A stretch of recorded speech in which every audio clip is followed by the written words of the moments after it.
தஞ்சை, நாகை, திருவாரூர் உள்ளிட்ட டெல்டா மாவட்டங்களில் கனமழை பெய்து வருகிறது. தாழ்வான வயல்களில் தண்ணீர் தேங்கி வருகிறது. மீனவர்கள் யாரும் கடலுக்கு செல்லவில்லை. நாகை மாவட்டத்தில் பரவலாக கனமழை பெய்து வருகிறது. நாகை, கீழ்வேளூர், தலைஞாயிறு, கீழையூர், வேதாரண்யம், கோடிக்கரை உள்ளிட்ட மாவட்டத்தின் அனைத்து பகுதிகளிலும் நேற்று இரவு முதல் விட்டு மழை பெய்து வருகிறது. கனமழையால் வேதாரண்யம், வேதாரணீஸ்வரர் கோவில், மணிக்கர்ணிகை, தீர்த்தக்குளம் வேகமாக நிரம்பி வருகிறது.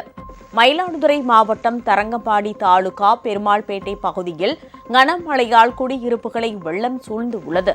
ஆழ்துளை குடிநீர் குழாய்களும் வெள்ளத்தில் மூழ்கி இருப்பதால் அப்பகுதி மக்கள் மிகுந்த அவதிக்கு உள்ளாகியுள்ளனர்.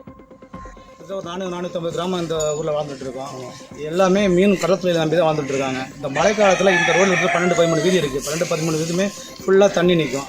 இது மட்டும் இல்லாமல் ரோடு வசதி எதுவுமே கிடையாது. எந்த அரசியல்வாதிகிட்ட பல முறை சொல்லியும் இதே நிலைமை எங்களுக்கு ஏற்பட்டு இருக்கு. அது மட்டும் இல்லாமல் வாட நாளில் இருந்து இந்த மழை நாளில் இருந்து குடி தண்ணிக்கு அவ்வளோ பிரச்சனை. சாதாரண நாள்லேயே தண்ணி கிடைக்காது. இந்த நாளில் இருந்து பார்த்தீங்கன்னா இருக்கிற பைப் லைன் மூடி போயிட்டு சுத்தமாக தண்ணி கிடைக்காத சூழல் ஏற்படுது.